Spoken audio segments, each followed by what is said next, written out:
れでも食らえやボケの右側はめられた。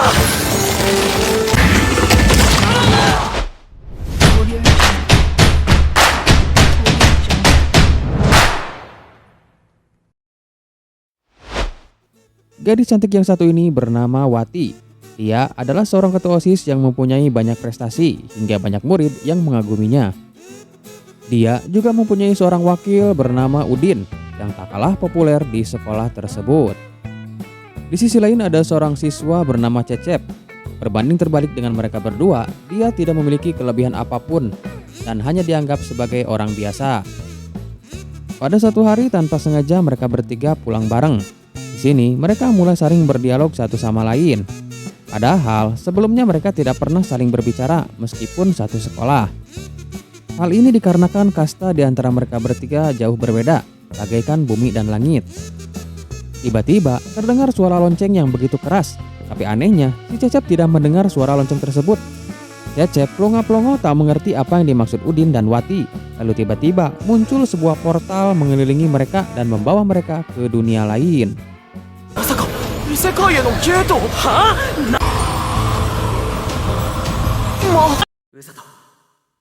Mereka cukup bingung dengan apa yang terjadi. Sampai akhirnya sang raja memberi penjelasan. Raja sengaja memanggil mereka melalui ritual pemanggilan pahlawan, dengan harapan mereka bisa membantu kerajaan untuk mengalahkan Raja Iblis. Bukannya senang, si Udin malah marah terhadap perbuatan yang telah dilakukan oleh raja karena telah seenaknya memanggil mereka tanpa persetujuan. Cecep berusaha menenangkan Udin dan raja pun meminta maaf atas kejadian ini. Raja juga berharap mereka akan tetap membantu kerajaan menghadapi Raja Iblis. Udin bertanya, dari mana raja tahu kalau mereka adalah seorang pahlawan? Kemudian raja menjawab, bukankah kalian mendengar suara lonceng sebelum dipanggil ke dunia ini? Wati dan Udin mendengar suara lonceng tersebut, tapi tidak dengan Cecep. Dengan demikian, si Cecep tidak sengaja terpanggil ke dunia ini ataupun terseret.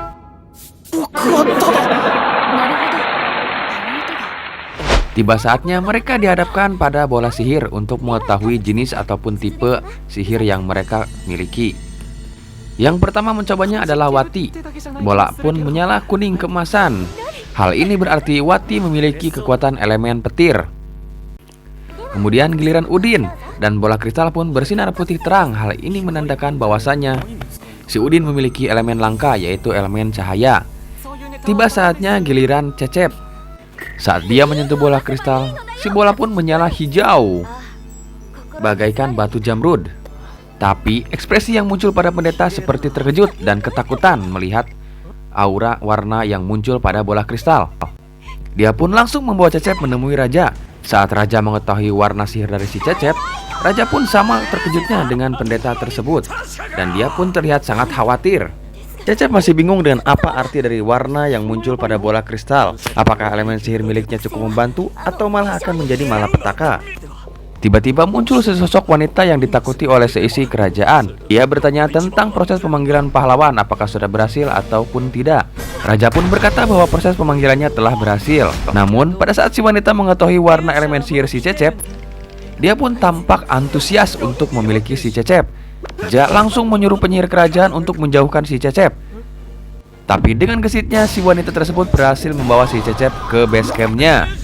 Ternyata wanita tersebut adalah grup penyelamat, atau bisa dibilang pasukan penyembuh. Warna hijau pada bola kristal yang dimiliki oleh si Cecep menandakan bahwasanya si Cecep memiliki kemampuan penyembuh, dan dia pun tertarik untuk melatihnya. Namun cara yang ia gunakan untuk melatih cukup ekstrim, hingga sang raja enggan memberikan izin karena khawatir dengan si Cecep. Tapi apa boleh buat, ternyata si wanita tersebut berhasil membawa lari si Cecep menuju tempat pelatihan. Di sana ia juga bertemu dengan para senior-seniornya yang telah terlebih dahulu latihan di tempat itu. Penampilan seram mereka membuat si Cecep ini ketakutan. Mau tidak mau si Cecep pun harus terbiasa dengan keadaan di tempat itu.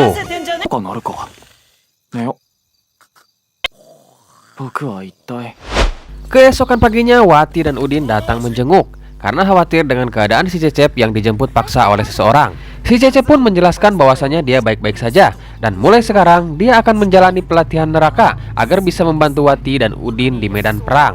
Mendengar hal itu, Wati dan Udin jadi sangat bersemangat untuk berlatih menjadi pahlawan agar bisa menyelamatkan semua orang dan bisa segera kembali ke dunia asal. ありがとうウサト。二人の服かなりイケてますし。で、いや。 Latihan neraka pun dimulai. Di hari pertama, si Cecep disuruh untuk dapat merasakan energi sihir miliknya agar dapat disalurkan atau dikeluarkan. Dalam benaknya, ia berpikir bahwasanya ini mah gampang, bukan pelatihan neraka sama sekali. 射召喚された者には文字翻訳の魔法をこんな訓練なら僕でもやってい。読んでおけ。この世界の国家。 Keesokan harinya, si Cecep disuruh untuk berlari bersama anggota lain. Di sini, ia selalu tertinggal dan jadi bahan ejekan. Setiap hari ia disuruh untuk berlari, dan saat berhenti karena kelelahan, ia akan dihajar oleh Kak Ros yang merupakan mantan pasukan militer kerajaan. Ia pun sedikit demi sedikit mulai mengeluh dengan pelatihan berat yang ia jalani. Hingga sampai pada satu titik di mana ia merasa sangat kelelahan, tiba-tiba tanpa sadar ia mengeluarkan sihir penyembuh miliknya dan memulihkan setiap luka yang ia alami, juga rasa capek yang ia derita. Ia pun sedikit demi sedikit mulai bisa mengendalikan kemampuannya untuk berlatih. Sejak saat itu, ia tidak lagi merasakan lelah ataupun capek pada setiap latihannya. Kak Ros yang mengetahui hal itu menambah porsi latihan untuk si Cecep. Si Cecep diberikan beban berlebih pada setiap latihannya, tapi hal itu tidak mematahkan semangat si Cecep, justru malah membuatnya menjadi semakin bersemangat. Sedikit demi sedikit, perubahan fisik pada si Cecep pun mulai terlihat. Dia mulai memiliki tubuh yang kekar dan berotot.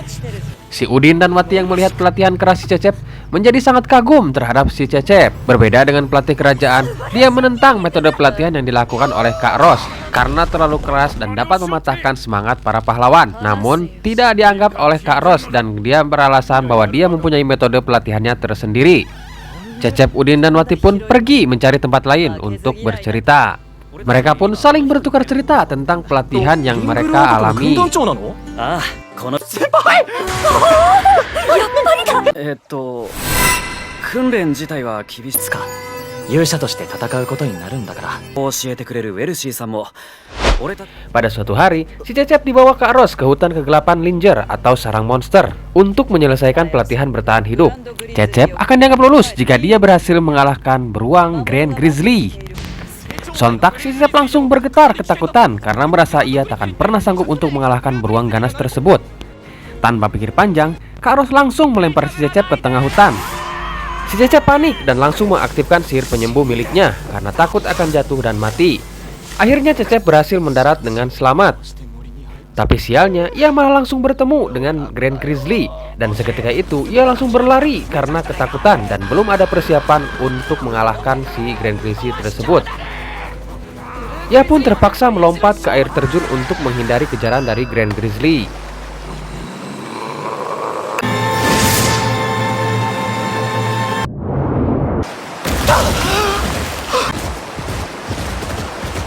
Cecep mulai berpikir keras untuk mengalahkan si beruang Grand Grizzly. Dan saat melihat ada bekas cakaran di pohon, tiba-tiba terlihat seperti ada sesuatu di balik semak-semak. Dan si Cecep pun langsung bersiaga untuk menghindari kemungkinan terburuk. Tapi ternyata di sana keluar seekor kelinci yang sedang terluka. Si Cecep pun membantu menyembuhkan luka kelinci tersebut. Setelah itu si kelinci jadi mengikuti terus si Cecep dan jadi penunjuk arah menuju pencarian Grand Grizzly. Si Cecep pun akhirnya berhasil menemukan sarang dari Grand Grizzly tersebut. Tapi ia hanya mengawasi dan tidak melakukan apapun. Setelah itu, ia kembali ke tempat persembunyian untuk mengatur siasat ataupun rencana mengalahkan si Grand Grizzly. Tiba waktunya si Cecep membulatkan tekad untuk memburu Grand Grizzly. Tapi saat si Cecep sampai, seluruh Grand Grizzly sudah mati dimangsa monster lain. Dan dari balik batu ada anak Grand Grizzly yang masih hidup dan menangisi kematian orang tuanya. Si Cecep pun sangat marah karena monster buruannya sudah dihabisi monster lain. Ia pun memutuskan untuk memburu monster yang sudah menghabisi para Grand Grizzly. Setelah beberapa persiapan, akhirnya si Cecep bertarung dengan monster yang sudah menghabisi buruannya.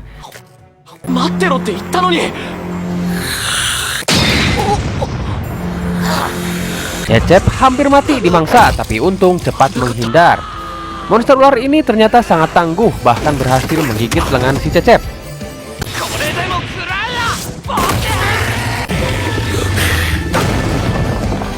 右側。はめられた。 Si Cecep menyembuhkan luka gigitan dari si ular dan menyerang si ular tersebut dari dalam mulutnya. Ular itu pun membuka gigitannya dan si Cecep menghindar menjauh. Tapi tiba-tiba dia mulai merasa oleng, terkena racun dari si ular. Untungnya ia tahu cara menyembuhkan dari serangan racun ular tersebut dan mulai menyerang si ular dibantu anak Blue Grizzly. Akhirnya mereka berdua berhasil mengalahkan monster ular.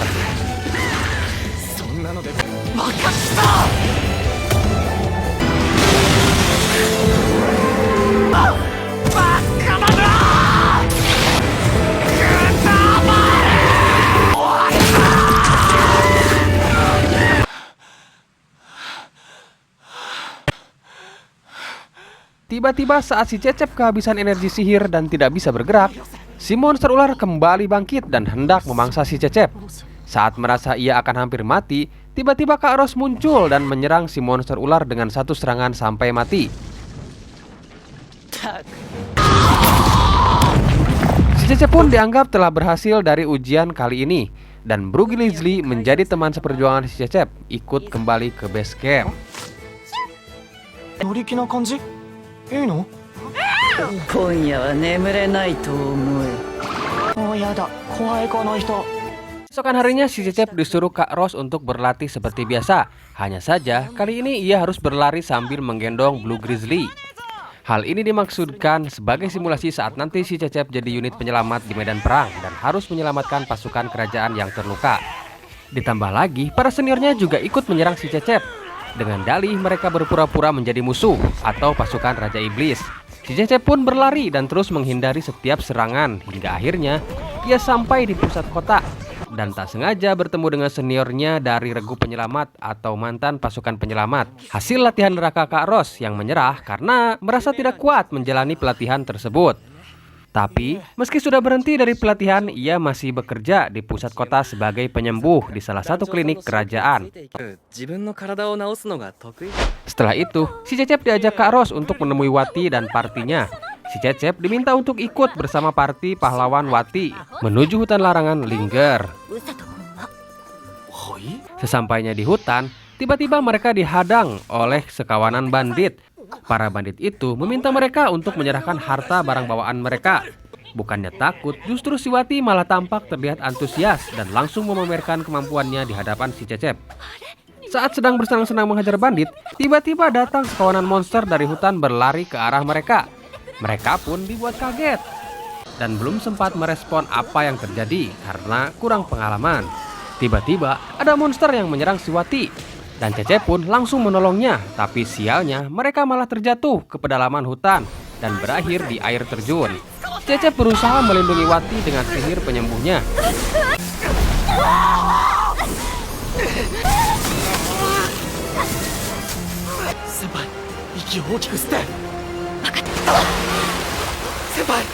Akhirnya mereka pun berhasil selamat. Dan Cecep jadi teringat bahwasannya di situ adalah tempatnya dulu melakukan pelatihan bersama gurunya. Mereka pun mulai mencari tempat untuk beristirahat dan mencari bahan makanan. Si Cecep merasa sangat terbantu dengan kemampuan sihir petir yang dimiliki oleh Wati.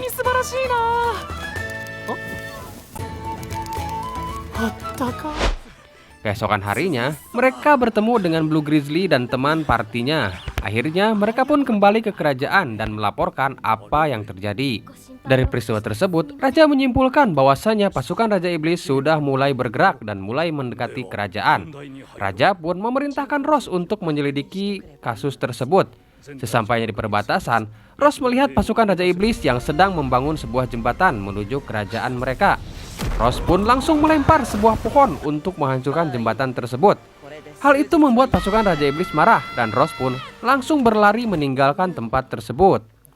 Keesokan harinya si Cecep disuruh Ros untuk mengantarkan sebuah surat ke tempat seniornya.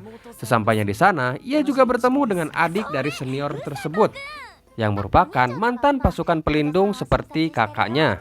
Si Cecep pun memberikan surat tersebut kepada seniornya yang isinya bahwasanya pertempuran melawan pasukan Raja Iblis akan semakin dekat dan dia diminta untuk membantu tim penyelamat dalam peperangan yang akan datang.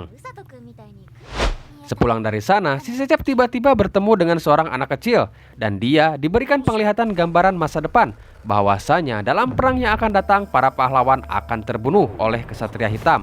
Si anak kecil tersebut berharap agar si Cecep dapat merubah masa depan yang akan terjadi. Si Cecep yang shock dengan penglihatan tersebut mencoba mencari si anak kecil untuk mencari tahu apa yang terjadi, tapi sayangnya si anak kecil tersebut sudah menghilang. Si Cecep mencoba bertanya kepada seorang penjaga apakah dia melihat seorang gadis kecil, tapi si penjaga tidak melihatnya. Kemudian tanpa sengaja dia bertemu dengan Kak Ros dan bertanya apakah Kak Ros tahu sesuatu tentang gadis bertelinga rubah dan apakah dia bisa memperlihatkan mimpi buruk atau masa depan. Kak Ros pun menjelaskan bahwasanya makhluk tersebut adalah ras Ajin dan memiliki bakat sihir langka. Konon di antara mereka ada pengguna sihir lamalan yang disebut sebagai pembaca waktu. Ros pun bertanya kepada Cecep kenapa bertanya seperti itu, tapi si Cecep malah menghindar dan berkata kalau dia pernah membacanya di sebuah buku. Peperangan dengan ras iblis pun semakin dekat. Semua tentara kerajaan mulai bersiap untuk pertarungan tersebut. Di sisi lain, si Cecep dibuat galau dengan penglihatan yang ia lihat. Ia berpikir keras untuk menghindari agar hal tersebut tidak sampai terjadi. Tiba-tiba si Udin pun datang menemui si Cecep. Ia bercerita tentang ketakutannya menghadapi peperangan. Tapi di sisi lain ia tak bisa begitu saja mengabaikan rakyat kerajaan yang sudah terlalu baik terhadapnya.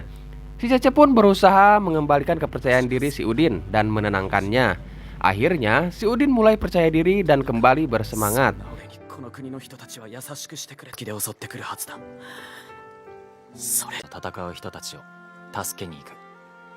Si Udin dan Cecep pun mulai membulatkan tekad dan membuang jauh-jauh rasa takut mereka demi melindungi kerajaan dan warga kerajaan.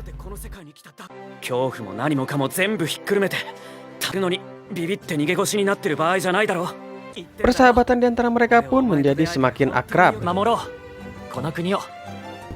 Tak lama setelah itu si Wati datang menemui si Cecep. Tapi ternyata si Cecep tahu bahwasanya si Wati datang karena mengkhawatirkan si Udin. Diam-diam dia mengikuti si Udin dan merasa tenang setelah melihat si Cecep sudah menenangkan si Udin.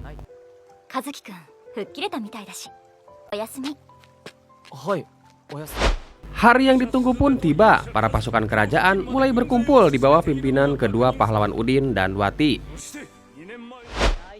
Di sisi lain, si Cecep diberi seragam oleh Kak Ros dan sedikit wejangan sebelum perang.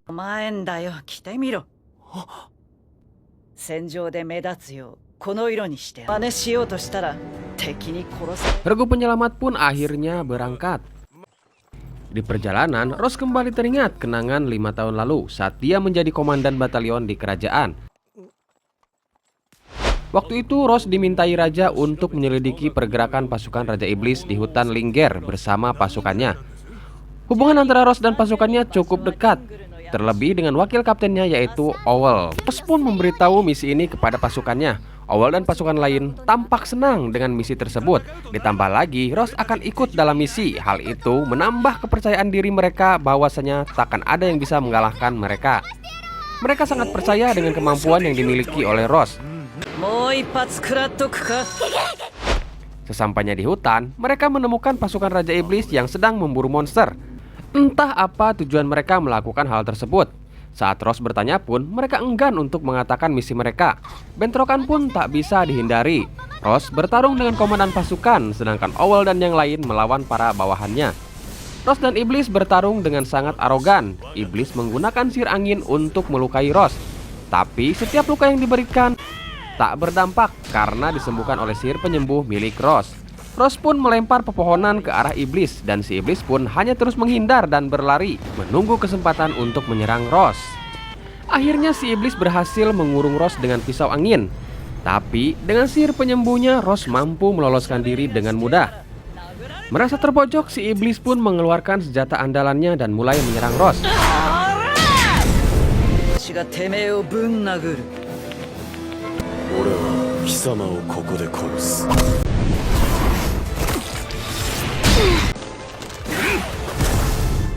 Di sisi lain, Owl dan pasukan lainnya kehilangan kepercayaan diri saat mereka melihat salah satu teman mereka terbunuh. Mereka jadi bertindak gegabah dan tidak bisa mengendalikan diri mereka. Hasilnya, satu persatu dari mereka mulai terbunuh. Ross menjadi sangat marah melihat hal tersebut dan mulai menyerang brutal si iblis. Tapi sayangnya pedang si iblis berhasil melukai mata Ross sehingga Ross tidak bisa melihat dengan baik. Saat Ross akan dibunuh, tiba-tiba Owl berlari melindungi Ross. Dan akhirnya seluruh pasukan Ross terbunuh.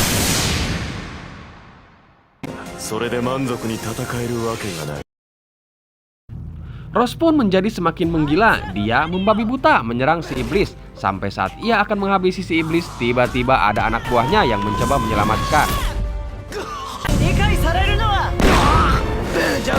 Ross menjadi ragu untuk membunuh si iblis tersebut karena teringat akan Owl yang mirip seperti dirinya.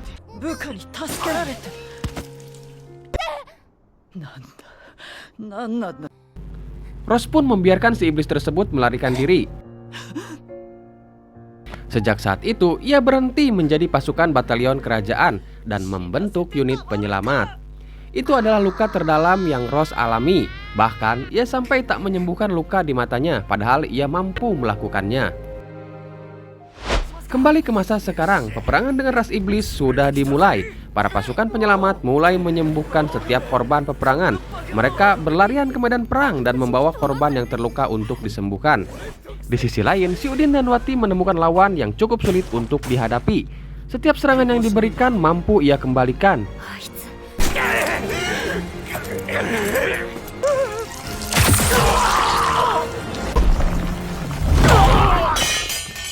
Dari sini, si Wati mengambil kesimpulan bahwasanya lawannya tersebut menggunakan sihir refleksi. Si Wati mencoba mencari cara untuk mengalahkan lawannya. Akhirnya, ia memutuskan untuk menyerang titik butanya, yaitu bagian belakang. Melalui kerjasamanya bersama si Udin, akhirnya ia berhasil mendaratkan sebuah serangan yang fatal pada kesatria hitam. Saat ia merasa akan menang, tiba-tiba si kesatria hitam itu membalikkan kembali setiap serangan yang diberikan, dan mereka pun terluka parah.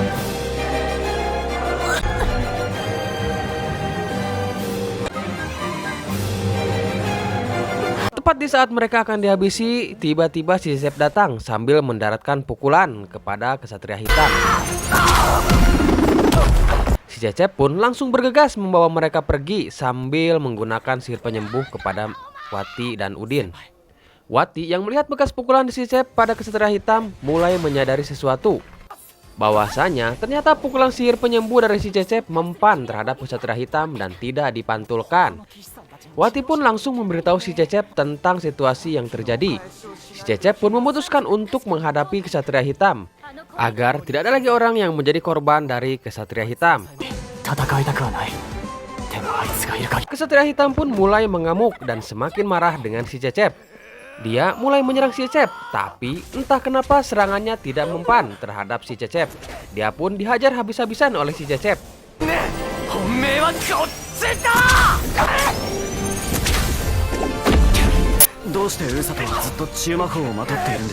Ternyata kelemahan dari sihir refleksi milik kesatria hitam adalah sihir penyembuh milik si Cecep.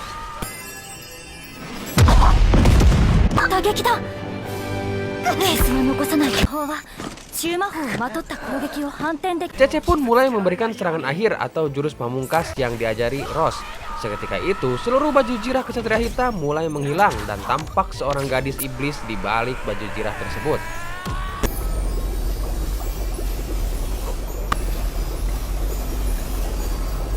Mereka pun langsung menangkap kesatria hitam. Pasukan iblis melaporkan hal ini kepada pimpinannya. Dan pimpinan iblis menyuruh seluruh pasukannya untuk mundur. Tapi sialnya saat si ular ingin mundur, dia sudah dihadang oleh pahlawan dan berhasil dihabisi. Untuk sementara peperangan pun berhasil dimenangkan. Berkat si Cecep yang berhasil menyelamatkan pahlawan, juga mengalahkan kesatria hitam. Kesatria hitam pun menjadi tawanan perang. Si Cecep datang menemuinya dan menyembuhkan setiap luka-luka yang dia derita, meskipun dia adalah musuhnya. Sedikit demi sedikit, kesatria hitam pun mulai melunak terhadap perlakuan baik dari si Cecep.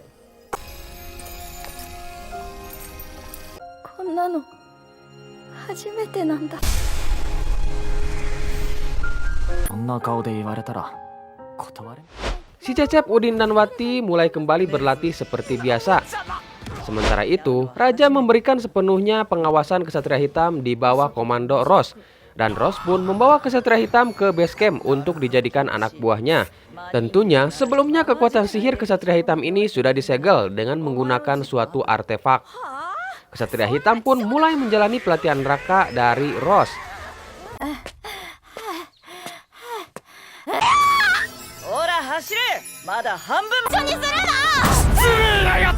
Di sisi lain, si Cecep, Udin, dan Wati diberikan misi lain ataupun misi baru oleh Raja untuk mengantarkan surat ke negeri lain.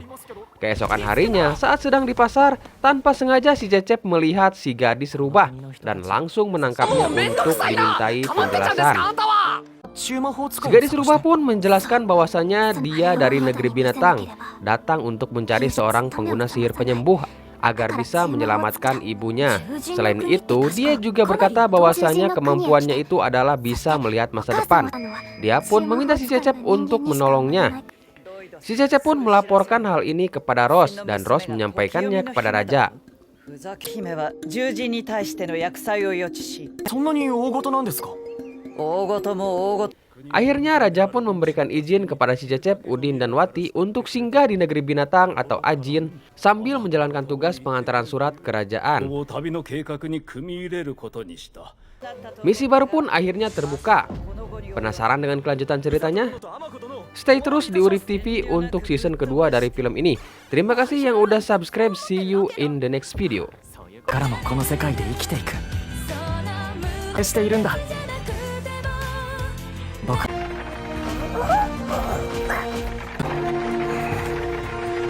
佐くん